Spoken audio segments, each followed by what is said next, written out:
Hey, welcome to the DVB channel. Today I have a Gaiomon deck profile for you guys, and with me today I do have Benjamin, which have the handsome playmat as well as a handsome deck. Now, you guys might know him with the recent Gaiomon deck videos. He actually recently almost topped a locals event with this Gaiomon list, but he actually changed ever since. So thank you, Benjamin, for joining me with me today to go through your list. So let's start off with the Digitama first. Okay, so for the Digitama, I'll be playing the newly released Koromon in BT9. So basically, even though this is a black deck, the rookies that I'm playing have access to red Digitama, so I can actually use the red Digitama as a base. And what's good about this is, in this meta, hand size is not a problem as you have a lot of ways to draw into the cards that you need. So I'm opting to play this over the BT5 Koromon, which gives you the draw +1. I feel that this plus 1000 DP actually gives you more power over the current meta cards. Okay, so I do have one question for this. So is there a reason why you don't play black Digitama? I feel that most of the black Digitama out right now do not give you the extra 1000 DP as easily compared to this Digitama right here. Yeah, so the best one would be the one from EXO2, but that one requires you to have a black Tamer in order to have the plus 1000 DP. Okay, that's fair. Okay, so now let's move on to the rookies then. So for rookies, you are playing... So for the first rookie that I'll be talking about, I'm playing 4 copies of the BT8 Agumon. So this one actually allows you to search for both Greymons as well as Dragon Kings. So this is good because you can potentially get 2 cards out of your top 4 from the deck, which is really good because this deck actually needs your pieces all together in order to fulfill your combo. Okay, Ken. Now moving on to the next rookie then. So the next rookie that I'm playing will be Gaiomon. So this Gaiomon is a staple in this deck because as you can see, it can also digivolve from a red Digitama. And since most of the cards in this deck have 2 colors, the ESS will give it another 1000 DP as well. And because we'll be playing the Tamer Maki, which will be shown later on, Maki actually allows Gaiomon to be searched out from the top of the deck as well, which means this rookie will be a staple in this deck. Okay, thank you for the very comprehensive explanation to why you are playing Gaiomon.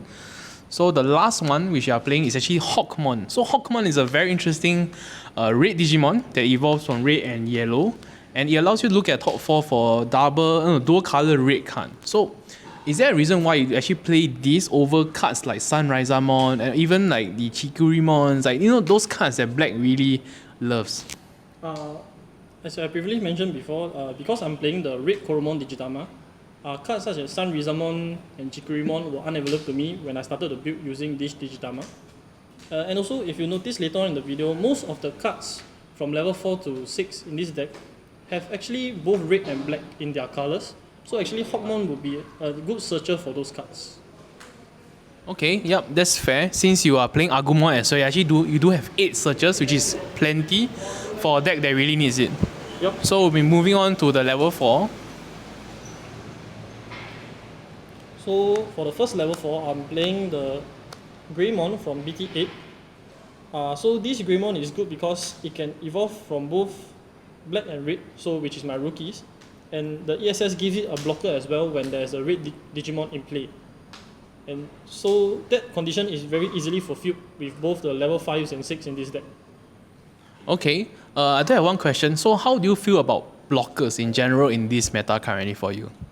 Blockers are good in this meta as most of the decks nowadays are going towards sort of the OTK meta. So having a blocker there to stop the OTK from happening can actually be quite crucial in helping you set up your next turn. Okay, thank you. So move on to the next level 4. Okay, the next level 4 that I'll be playing is actually one of my favorites in this newly released booster, which will be the promo card Deltamon. This Digimon actually allows you to digivolve level 5 on top of this. If that Digimon has 2 colors, it can actually reduce the Digivolution cost by 2. Or if the Digimon is a composite, in which it will be Chimeramon. Okay, so for this, some may say actually Deltamon can be quite expensive for its 3 cost evolution. What can you say about that? I believe that even with this 3-cost evolution, if you evolve it at the right timing or you have the correct tamer setup, it can actually help in choking your opponent's memory, as the 3-cost evo can actually bring it to 1 if your opponent chokes you at 2, for example. And also with the newly released tamer Maki, this 3-cost evolution can actually be reduced by 1 or by 2 for every Maki that you have in play. Okay. Okay. Now let's move on to the next level 4. Okay, so the last level 4 that I'll be playing.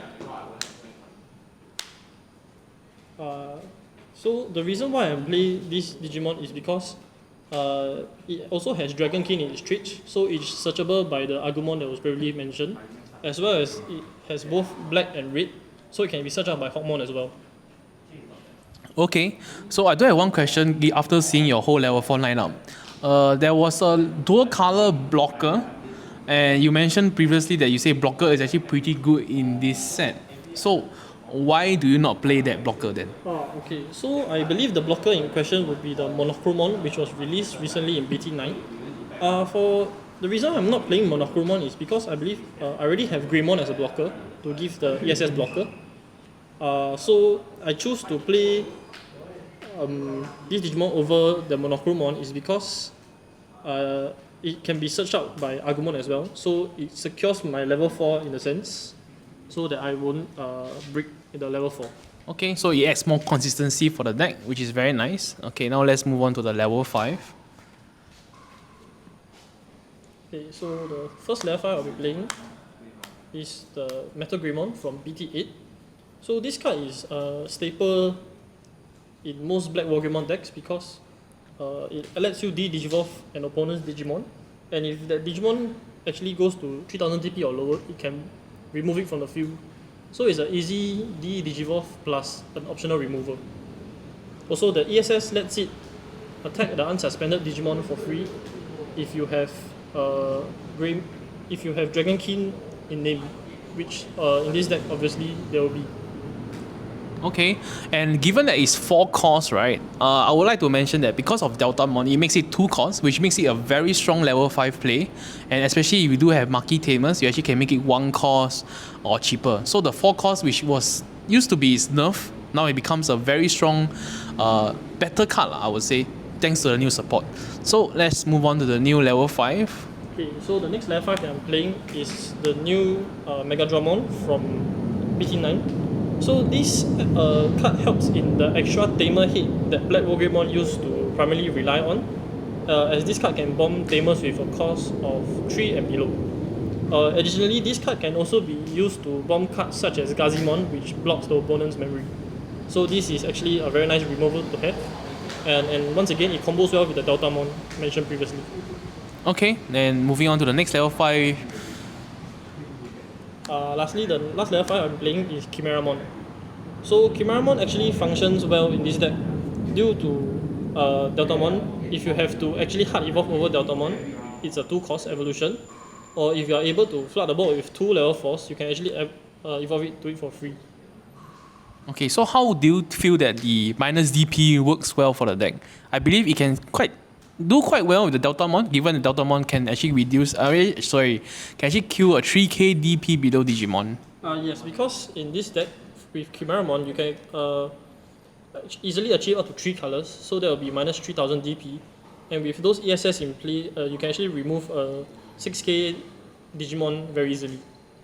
Okay, so now let's move on to the level 6, which is the most handsome part of it. And I realize you do have all the AAs, so that's very nice.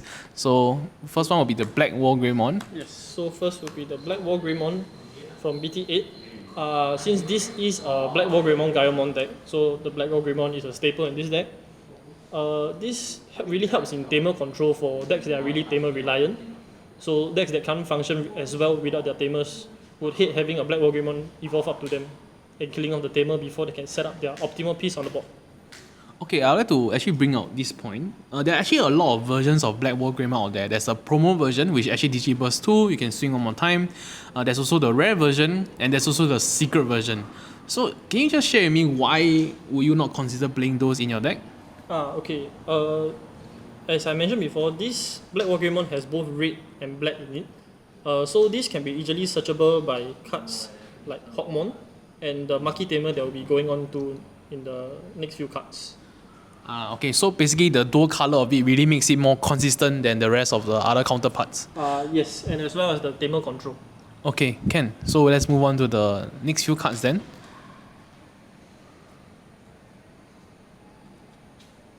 Okay, the next card that I'll be introducing is the Handsome Gaiomon.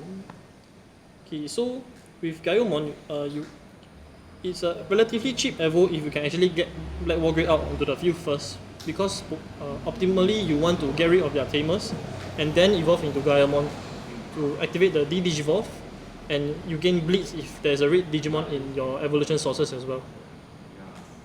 Okay, so for Gaiomon, do you think it's actually well balanced or is it like a bit nerfed thanks to its 5 cores and its sometimes some people might say it's a mediocre effect compared to the rest like such as Wargrey X or even Grandy's Kuwagamon?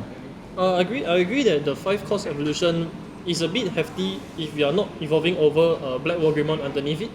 But I believe that this cost can be helped out with tamers such as Maki. Also, the D-Digivolve can be a crucial effect in such timings, as you can actually D-Digivolve, then you swing with Blitz, and you have the if you have the Metal Greymon ESS inside, you can actually get rid of a big body. Okay, can. So now let's move on to the other cards they are playing your deck, and I do see a level 7. Okay. So the first level 7 that I'm playing is actually the Omegamon X Antibody. So this card is primarily here just for control, as if let's say you do not have a blocker in your ESS, you can actually evolve this card and to prevent your opponent from OTKing you the next turn. Okay, nice. And the last Digimon that I'll be playing is Dexmon. This Digimon is just mainly here in case you face cards decks such as Yellow Hybrid or Armor that like to swarm the field. So this card is a good control for them, as you can Digivolve all of their Digimons and help you gain more stabilization in the game. I like that it is also a dual color card which can be searchable through the Maki Tamer, which we'll be introducing later. Okay, let's move on to, I believe, the Tamers now, is it? Yes. Okay. Okay, so the first Tamer we are playing is actually the aforementioned Maki.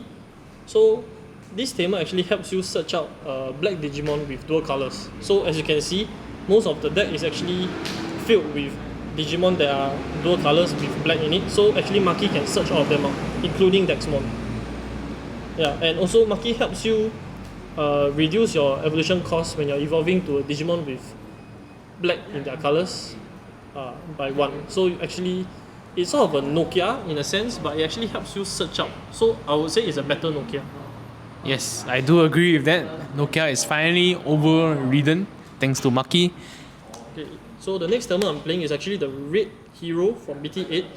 So this card actually just provides you with more memory stabilization as it brings you to 3. And also having the extra 2k DP when you swing is also very beneficial as well. Okay. Is there a reason why you don't play Tai Chi Tamer? I feel that for Tai Chi Tamer, you actually require 4 ESS to achieve the Secret Deck +1. But I feel that sometimes in this deck, with the low play cost of the level 4s, you can actually hard drop them and just easily make your way up to level 6. So I feel that having Tai Chi might not be as favourable in this deck in some situations. Okay, yep, that's fair, that's fair. So I think you're moving on to the options, which are the last few cards of the deck. So the first option I'll be playing is the Ganku Punch. So this option actually helps in the hard removal of big bodies, such as in the meta now, Dexmon or Omegamon X Antibody. And this card can remove multiple copies of the same card as well. So that is actually pretty good. Okay, but why not Ultimate Flare? Okay, you are actually playing Ultimate Flare as well. Alright, I spoke too soon. Okay, so you do play Ultimate Flare. So Yes. Tell me more about it. Okay, so Ultimate Flare is actually, in my personal opinion, very good in this meta, as the OTK cards are primarily built on many evolution sources. So Ultimate Flare can really stop a Digimon in its tracks when it's proc in the security when, let's say, Alphamon Oryuken hits into it. So it actually brings the Alphamon Oryuken down by 3 evolutions. So that can really stop the attack in its tracks. Okay, so moving on to the last option, which is Congo. Yes, so 2 copies of Congo are played in this deck. So this is basically for to prevent you from getting OTK, as some decks will run hybrids so to finish the game. So Congo actually prevents the hybrids from finishing the game, as well as it also acts as a backup to prevent your opponent from healing, and also prevents your Digimon from being chaos degraded. Okay, Ken. So thank you for going through with me your whole deck profile. Now I do have some burning questions to ask you. So the first one would be, because people might know that Black War Greymon or Gaiomon is actually not one of the highest tier of the decks. So what do you think is actually lacking of the deck compared to the rest, such as the Grandis and also Alphamon? I believe that what's lacking in this deck is the ability to OTK. If you played a red base of the Gaiomon and Black War Grey deck, the OTK potential is higher. However, you won't get as much Tamer control and bot control when you play a red base. Okay, that's really fair to say. So I do have 2 more questions. Okay. The first one, the second last one will be actually, what do you think is the worst matchup in your opinion? This worst matchup would be decks that are much faster than you, or decks that play a lot more bot control than you, such as security control. Because for this deck, if you work hard to build your one line up and you get smacked with something like, let's say, a Wyvern's Breath, then all your effort from building up the line will be gone. Okay, yeah, that's very sad to see. Okay, so last question. What do you feel about the meta now? Personally, I feel that the meta now is more geared towards the one-turn kills, the OTKs. It's certainly much different than compared to when we were in the hybrid era. But however, I feel like the one-turn kill meta will be changing soon when BT10 or maybe even when ST12 or 13 drops. Okay, Ken. Thank you guys for watching till the end, and do consider subscribing, dropping a like and a comment if you guys do enjoy the content.